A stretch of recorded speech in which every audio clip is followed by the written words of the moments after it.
Bueno, y sin más dilación nos vamos a meter de hoz y coz en el tema del día. Como les decía, esas diferencias entre los salarios públicos y los privados, esa brecha que figura en el informe que ha publicado el Banco de España y que habla de una estructura en España perversa, una estructura además que empieza a agotarse porque lo que está haciendo es canibalizar al sector que genera riqueza para que aquel que vive de la riqueza que genera ese sector pueda crecer y crecer y crecer y engordar y engordar y engordar a costa del primero.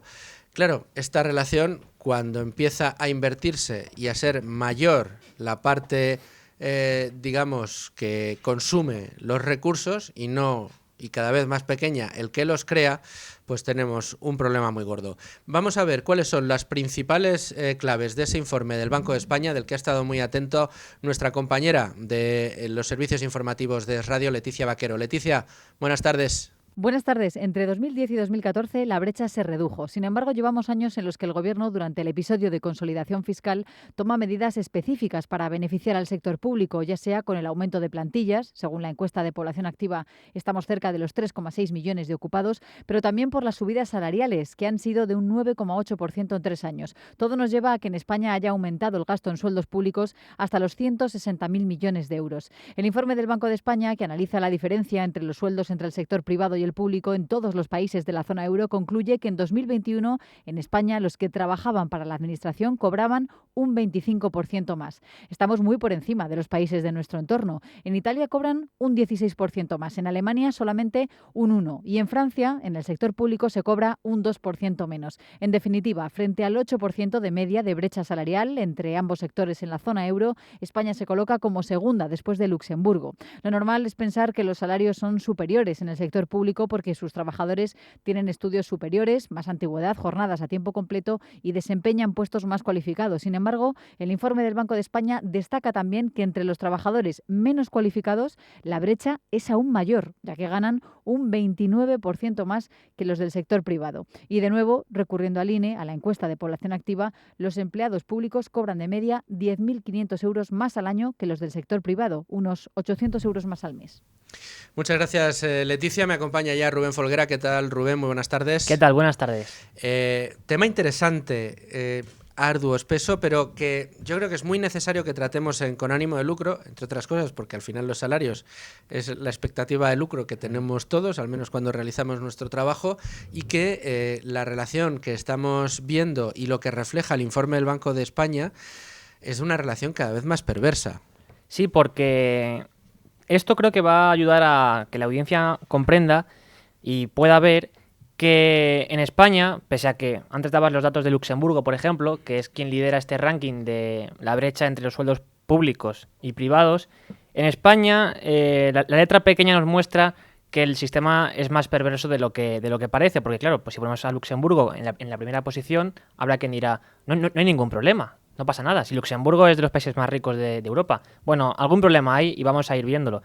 Y uno de ellos es que aquí en España los sueldos públicos no paran de crecer. En el año 2022 se pactó entre patronales, sindicatos y demás y el Ministerio de Trabajo una subida del sueldo de los empleados públicos para 2022, 2023 y 2024. Y si te parece, escuchamos a María Jesús Montero anunciarlo. Respecto al sueldo de los funcionarios, mantenemos nuestro compromiso con los empleados públicos, no en vano, son el principal activo que tienen las administraciones y por este motivo se recoge la revalorización salarial del 2% en 2024, que será efectiva con carácter retroactivo desde el 1 de enero de este mismo año. Un incremento que podrá sumar un 0,5% adicional en función de la evolución de la inflación, una cuenta que corresponderá al mes de enero del próximo año, aunque referido a este ejercicio. Bueno, nos queda claro entonces que en España, el principal dato que da el informe del Banco de España, estamos con unos salarios públicos que son un 25% superiores a los del sector privado, que es decir, un sector privado que es gravado prácticamente con el 50% de su poder adquisitivo, es decir, que de lo que nos llega a la nómina, pensemos que aproximadamente entre cotizaciones sociales e impuestos e IRPF se te está yendo prácticamente la mitad. es decir, que si no te cobraran tantísimos o te lo dieran todo, estarías recibiendo el doble de lo que recibes todos los meses. Con ese dinero, entre otras cosas, el Estado, el gobierno en este caso, paga tanto a los pensionistas como paga a los empleados públicos y a los parados. Me gusta repetirlo una y otra vez porque al final el problema que vamos a reflejar, Rubén, es un problema que visto en conjunto es grave. Y es grave porque, pues eso, la gallina de los huevos de oro la estamos asesinando. Estamos haciendo que cada vez el flujo de dinero que va a llenar la caja no dé para todo lo que la caja quiere gastar, porque esa caja cada vez quiere gastar más y más y más, y además pagar más y mejor a los empleados públicos, y cada vez exige de más recursos de la primera, con lo cual la primera va haciéndose cada vez más pequeñita y la segunda cada vez más grande, y esto no va a funcionar nunca en ningún caso. Eso es, lo que se está haciendo es quemar capital, capital productivo que al final lo genera, no se reparte como dice Yolanda Díaz, la productividad, no, se genera y lo genera el sector privado, en ningún caso el sector público. El sector público se lo roba, se lo quita al sector privado, luego ya entraremos en discusiones si es necesario o no, pero el hecho es ese, el sector público se lo extrae al sector privado.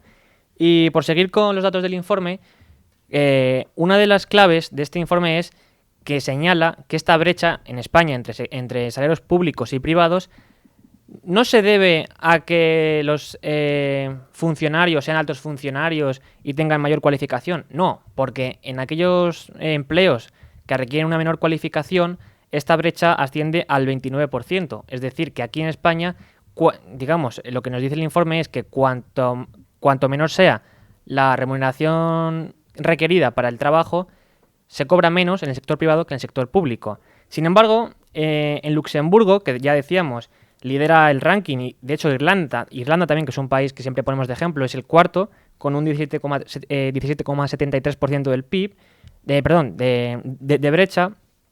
Vemos, por ejemplo, que en cuestión de la proporción del gasto que suponen los sueldos públicos respecto del gasto total del gobierno, de los costes de producción, en España este porcentaje alcanza el 11,5% del PIB y es el noveno país que tiene un porcentaje mayor de toda la OCDE.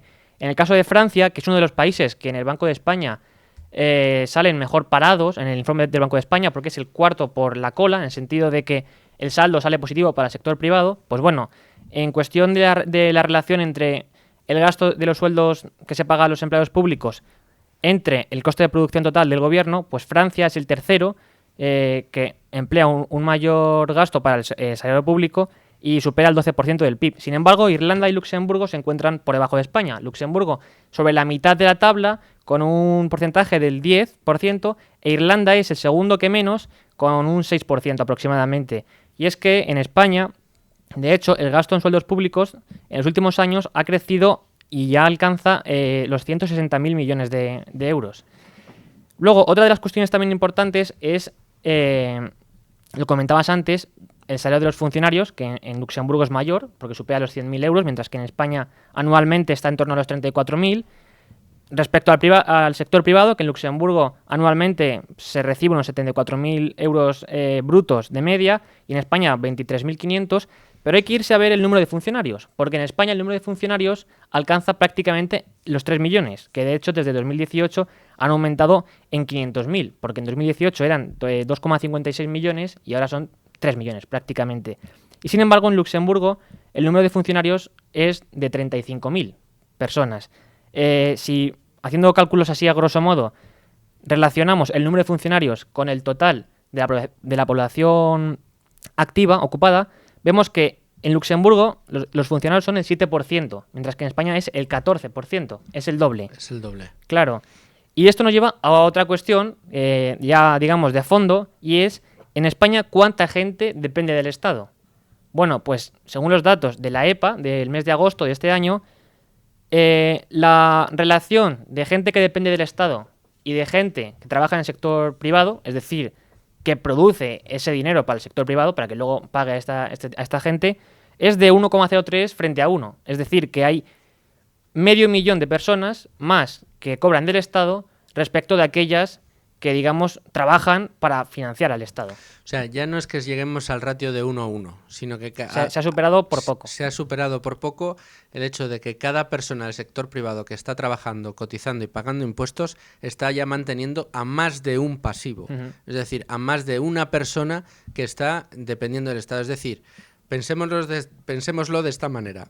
Cada uno de nosotros que trabajamos en el sector privado, usted que nos está escuchando y que es un autónomo o tiene una empresa o es un empleado de una empresa privada, está cobrando un salario del que se ha detraído prácticamente la mitad, en algunos casos más de la mitad, de lo que usted gana en realidad para alimentar una caja común, que es la caja del Estado, la caja que maneja el gobierno.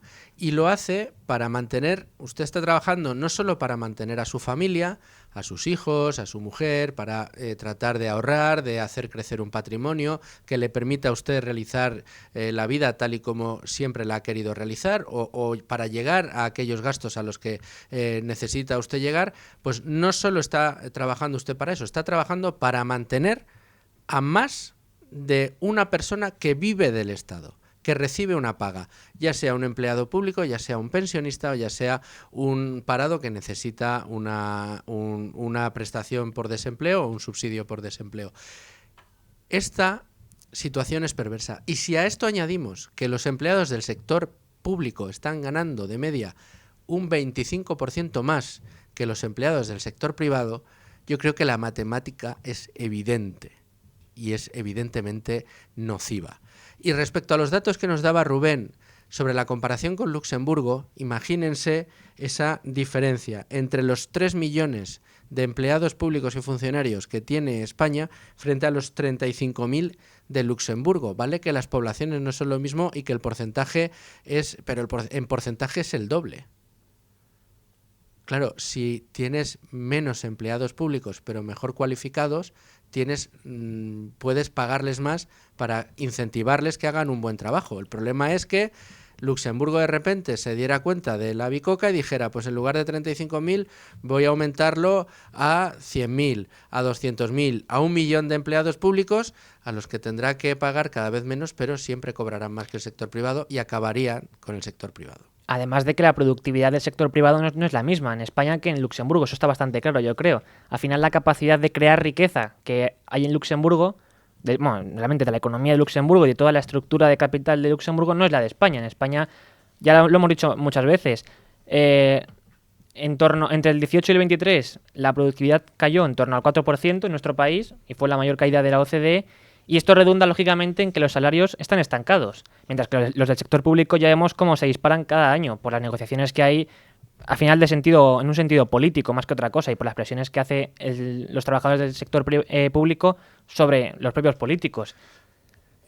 Rubén, ¿qué te parece si llamamos a Domingo Soriano, nuestro compañero Domingo, y abrimos la mesa de debate con él para comentar estos datos del informe del Banco de España, cuya principal titular ahora mismo es que el sector público en España cobra un 25% más que el sector privado?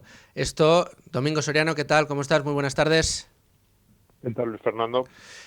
Esto que estaba diciendo este informe, Domingo, refleja una realidad en la que, como hemos estado analizando ahora mismo con Rubén, si nos queremos comparar con los países, digamos, con los que nos gustaría compararnos, como pueda ser Luxemburgo, dices, hombre, pero si es que en Luxemburgo cobran hasta más, ese porcentaje, esa brecha va al 30%. Los empleados del sector público en Luxemburgo cobran muchísimo más que los empleados del sector privado.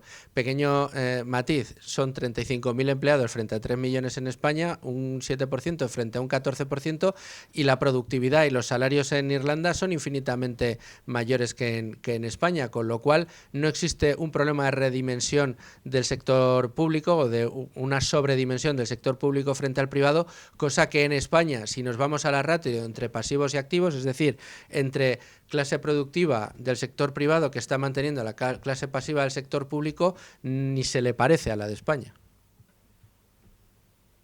Sí, bueno, a ver, yo sobre los datos de trabajadores del sector público siempre soy relativamente escéptico. No tanto porque los datos estén bien o mal, seguro que están bien recogidos, sino soy escéptico respecto a si las estadísticas son homogéneas. Porque claro, y así miden lo mismo.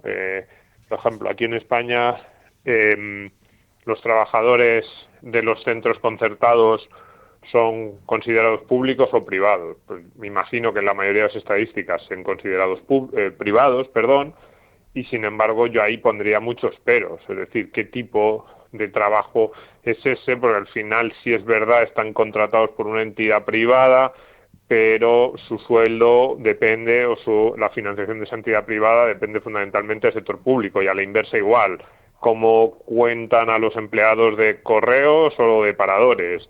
Y esto, digamos, esta casuística que pasa en España pasa en todos los demás países. Entonces, es una comparativa, la del porcentaje de empleados sector público y sector privado, que siempre es compleja porque cómo defines cada una de esas situaciones. Incluso si un país, por ejemplo, establece que su sanidad pública se va a articular alrededor de un cheque sanitario, entonces de repente no tiene ningún trabajador de la sanidad, no sería cierto, pero es verdad que sus empleadores serían todos privados. Entonces, a mí siempre me gusta decir esto porque las comparaciones son un poco complejas.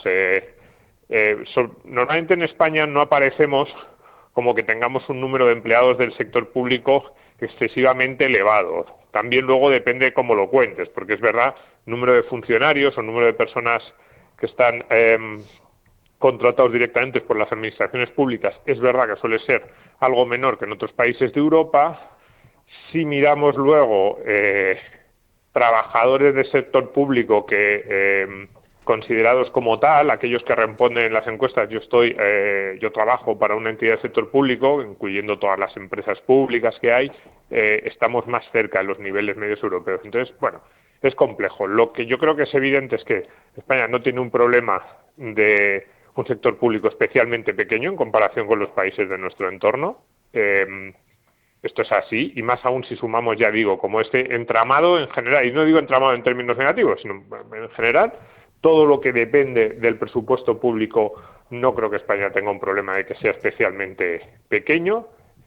Y efectivamente, esta estadística que nos dice lo de los sueldos, lo que nos apunta es a una dirección, y es que en España trabajar de una forma u otra para el sector público, ya sea de forma directa, esto es lo que nos dice el dato de hoy, de estos sueldos que son más altos, como de forma indirecta, pues trabajar en una empresa privada que cobra subvenciones del sector público o que realiza algún tipo de servicio para el sector público, suele ser más rentable en términos comparativos que hacerlo para el sector privado, en términos comparativos con otros países europeos. Y esto nos dice mucho sobre la economía española, sobre la competitividad de sus empresas, sobre hacia dónde estamos destinando el dinero y cómo nos estamos gastando y cuáles son nuestras prioridades. Y también nos apunta, yo creo que es un síntoma en general preocupante hacia un futuro no especialmente halagüeño en términos de crecimiento, productividad, etcétera. De todas maneras, Domingo, y a ver, comprándote lo que nos comentas de la dificultad de tener una foto más realista por estas cuestiones que decías, ¿no? De qué sucede en aquellos, pues no sé, aquellos hospitales que están financiados con dinero público, pero que están gestionados mediante el sistema privado, empresas privadas, pues cómo se contea a esos empleados. Pero si nos fijamos simplemente en las cifras que sobre todo en la evolución que van teniendo, pues nos ofrecen una tendencia o una comparativa relativamente homogénea entre los distintos países. A mí me ha llamado mucho la atención la comparación de nuevo con Luxemburgo, entre otras cosas porque la sensación, viendo los datos del informe relacionados con Luxemburgo y analizando los datos del informe en relación con los salarios en España, la diferencia respecto a las personas que ocupan puestos entre los empleados públicos en Luxemburgo, las diferencias salariales son muy altas, pero generalmente están asociadas con perfiles de alto poder o alta cualificación. Sin embargo, el grueso de la diferencia de salarios en España es a la contra, es decir, aquellos puestos con menos necesidad de cualificación son aquellos donde la diferencia salarial respecto al sector privado es más sangrante, ¿no? Sí, a ver, Luxemburgo es un caso siempre un tanto atípico, entre otras cosas porque es el país más rico de la Unión Europea, con mucha diferencia en la mayoría de las métricas, ¿no? Estamos hablando de una sociedad, de un país en el que ahora mismo no tengo en la cabeza de cuánto está el sueldo medio, pero es muy probable que el sueldo 74.000 medio, euros lo tenemos aquí. sueldo medio en total, el conjunto de la economía. Pues Sí. fíjate, yo iba a decir que podía ser incluso más alto. Iba a decir que es un país en el que es relativamente fácil encontrarse a trabajadores de nivel medio cobrando 75, 80 o 100.000 euros, que son sueldos que en España ni nos planteamos. Parece que son sueldos de millonarios, casi de futbolista de Sí. primera división. Los 74, me apunta Rubén que los 74.000 euros, no lo hemos aclarado, pero es el salario medio del sector privado Vale. en Luxemburgo. Sin embargo, el salario medio del sector público son más de 100.000 euros en Luxemburgo. Claro, entonces digo, es un dato, pero en general es un país relativamente atípico para todo. Es un país extraordinariamente rico, que además tiene muchas instituciones también internacionales. No sé, es un dato que, bueno, a mí me gusta, que habría que analizar qué es lo que hay detrás, pero en general lo que te dice Luxemburgo es que efectivamente es un país pequeño, pero extremadamente abierto, con una economía muy competitiva y que, sin tener unos niveles impositivos especialmente altos, genera las suficientes rentas entre sus ciudadanos.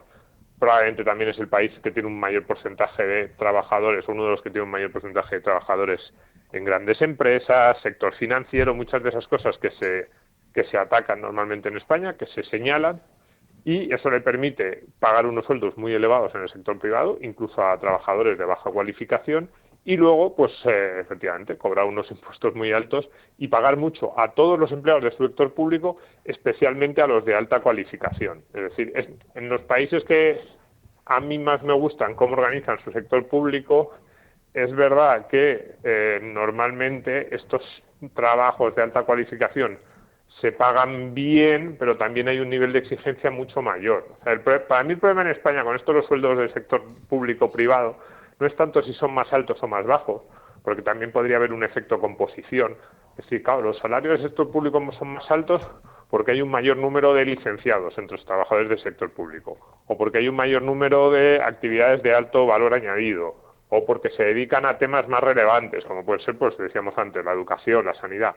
Bueno, pues podríamos analizar.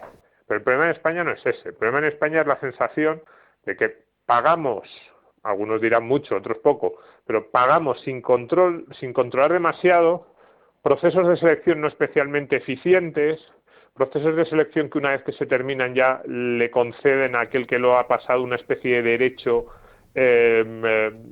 eterno, ¿no? Mientras viva o mientras esté en el puesto de trabajo, más o menos a privatizar, yo decía este fin de semana en un artículo, casi su puesto. Entonces, ese es el problema, mucho más que si son altos o son bajos. Yo lo ejemplificaría con un tema con el que se suele hacer mucha demagogia en los dos sentidos, que es el salario de los políticos, ¿no? De los miembros del Congreso. Se hace demagogia en los dos sentidos porque se dice, es que estos cobran mucho y luego no hacen nada. Eso no es verdad así en términos generales, o puede ser como un grito de protesta que luego dices, bueno, vamos a analizar cuánto cobran mucho o poco. Pues en comparación con los parlamentarios de otros países es poco, pero es verdad que también se hace cierta demagogia cuando se dice, no, pues eso, es que se da el trazo grueso de, es que cobran menos que en Francia o en Alemania, es que no cobran tanto, y dices, ¿cómo sería el sueldo de esas personas que están en el Congreso si tuviesen que buscarse la vida en el sector privado? O les estamos exigiendo lo que se suele exigir a personas de ese sueldo, de esa cualificación.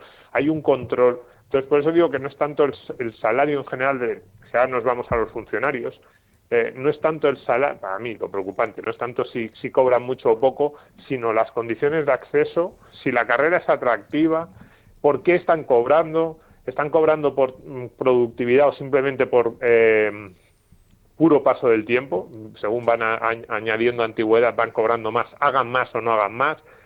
¿Hay algún tipo de mecanismo para aquellas personas que están en un puesto y están cobrando mucho más de lo que se merecen por su trabajo, ajustarles el sueldo o prescindir de ellos?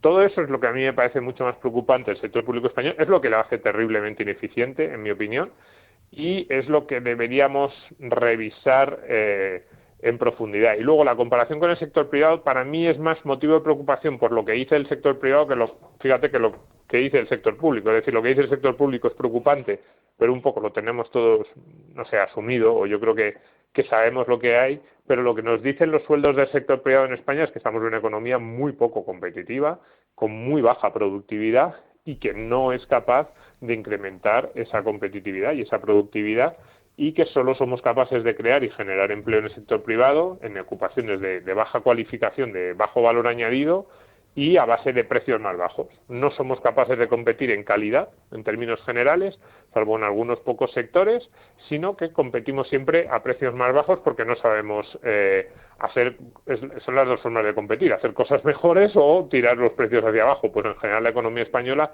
tiende a competir tirando precios hacia abajo y bueno, pues eso hace que nuestros salarios sean más bajos. Y no es que compitamos tirando precios hacia abajo porque nos guste, probablemente nos gustaría tener servicios de mejor valor añadido, bienes de más calidad. El problema es que no somos capaces de hacerlo y nuestra forma de competir es así. Y Domingo, buenas tardes. Hola.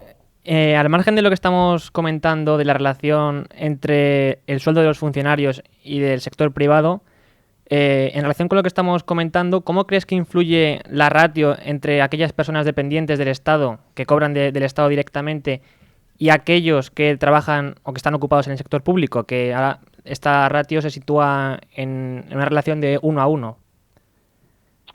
A ver, de nuevo, a mí eso me preocupa relativamente. De hecho, diría que es de las cosas o de las estadísticas que menos me importa. ¿En qué sentido?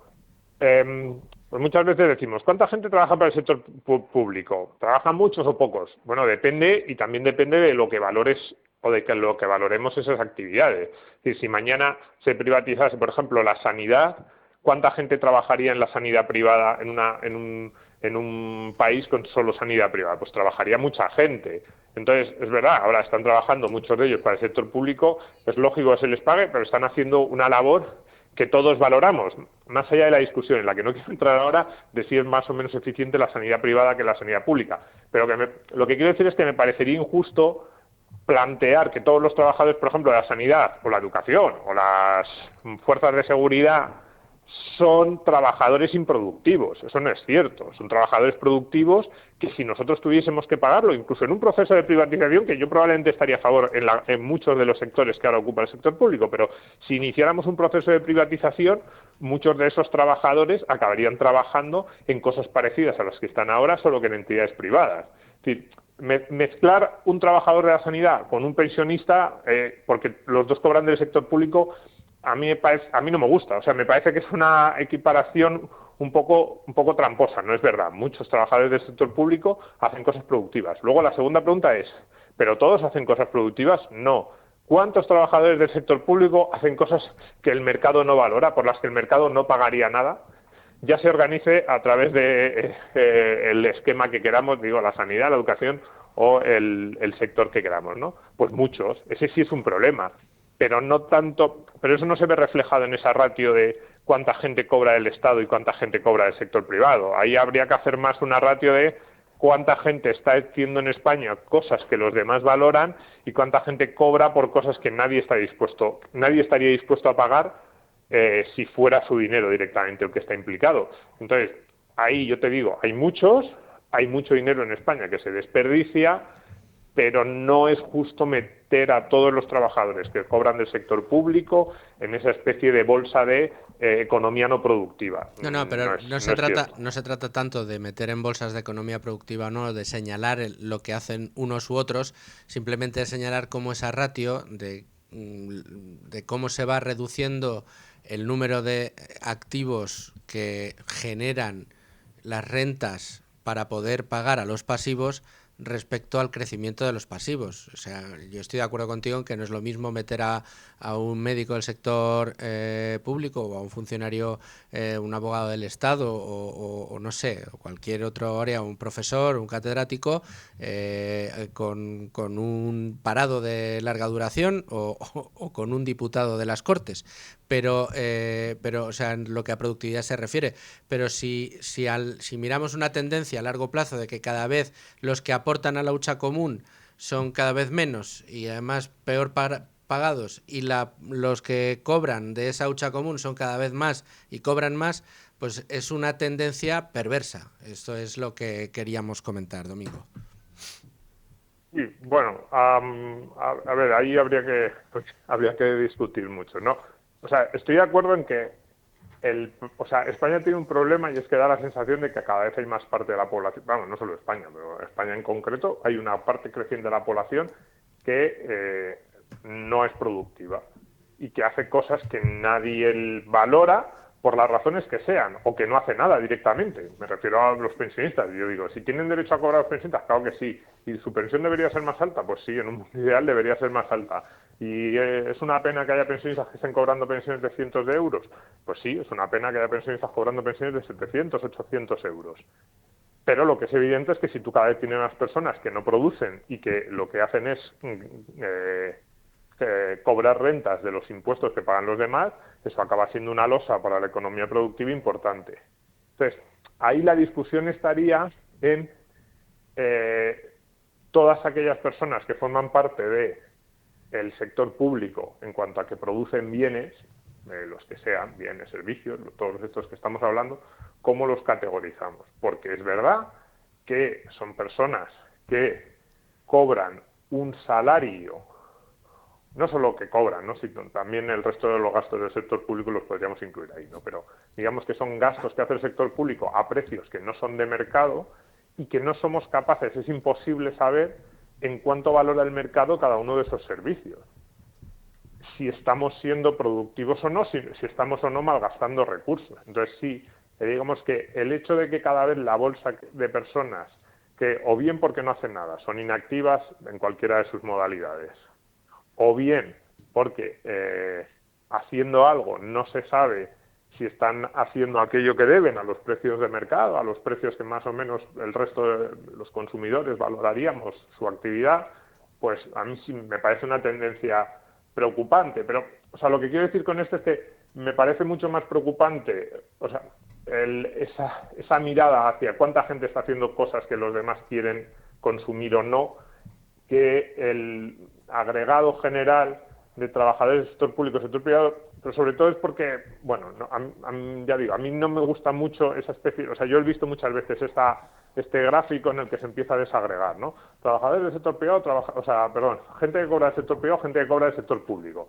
Entonces, meter en el saco de gente que cobra del sector público en la misma bolsa a todos, funcionarios, un tipo que es profesor en un colegio, un parado o un pensionista, bueno, no sé, a mí no me gusta demasiado. Sinceramente, no me da mucha información. O sea, quiero decir que España tiene problemas muy preocupantes también en esto, pero en esa gran bolsa, bueno, yo no es algo que mire especialmente, ni que... Y que no me parece justo. No me parece justo porque un policía hace una labor productiva, una labor por la que todos pagaríamos. Y si se privatizara mañana las fuerzas de seguridad del Estado, yo pagaría a alguien porque hiciera una labor equivalente a la que hace un policía. Entonces yo creo que plantear que eso es como una especie de, no sé, clase pasiva o que cobra un dinero que en realidad por una labor no productiva, pues no sé, a mí no me gusta. Desde luego la que discusión, sí, pero yo no estoy muy de acuerdo en esos términos. Bueno, pues aquí, desde luego, vamos a tener los micrófonos siempre abiertos para discutir de estos temas. Pero bueno, hemos visto efectivamente que la tendencia no es la buena, es más bien perversa, y en esos términos casi también te diría, Domingo, que si no hubiera tanta gente que a lo mejor no es productiva, se podría pagar mejor a los empleados públicos que sí que lo son, como sucede en otros países como pueda ser en eso estoy completamente de acuerdo. En cualquiera de los casos, tiene un grave problema en ese sentido, 100% de acuerdo. No tenemos tiempo para más, Domingo. Muchas gracias por analizarnos como siempre, nuestro analista de cabecera en el día de hoy. Muchísimas gracias. Gracias a vosotros.